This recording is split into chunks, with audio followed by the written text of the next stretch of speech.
Hello mga kainday, another day, another vlog po tayo. Ayan, magluluto lang tayo ng ating simpleng pananghalian. Magluluto lang tayo dyan chicken tinola mga kainday. Ayan, magsusutay na tayo dyan ng bawang sibuyas at luya. Papupulahin natin yan mga kainday, and then lalagyan natin yan ng patis na pampalasa at ilalagay natin dyan ang ating chicken. Isosotay-sotay pa rin natin yan hanggang sa kumapit yung ating patis sa ating chicken para matanggal yung kanyang lansa. Ayan mga kainday, sotay-sotay lang tayo hanggang sa matanggal ang ating lansa ng chicken. Ayan guys, ayan mga kainday. Ayan, tuloy pa rin natin yung pagsusutay ng ating chicken. And then, syempre, lalagyan natin yan ng ating papaya ang gulay.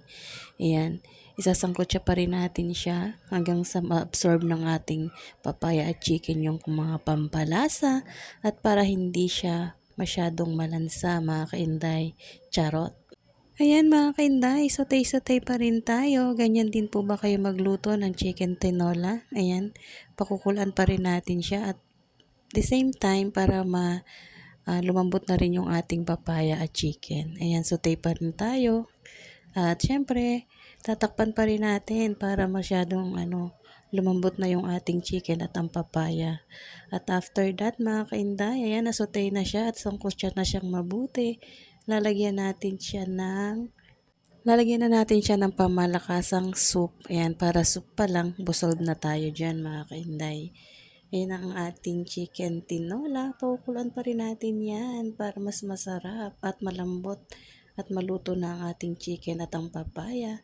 Ayan na guys, kumukulo na siya. Tikman na natin kung okay ang lasa. At sobrang masarap ang ating tinola. Soup pa lang, busog na.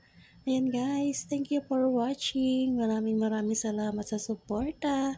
Ayun na po ang ating lunch for today, chicken tinola. Bye-bye!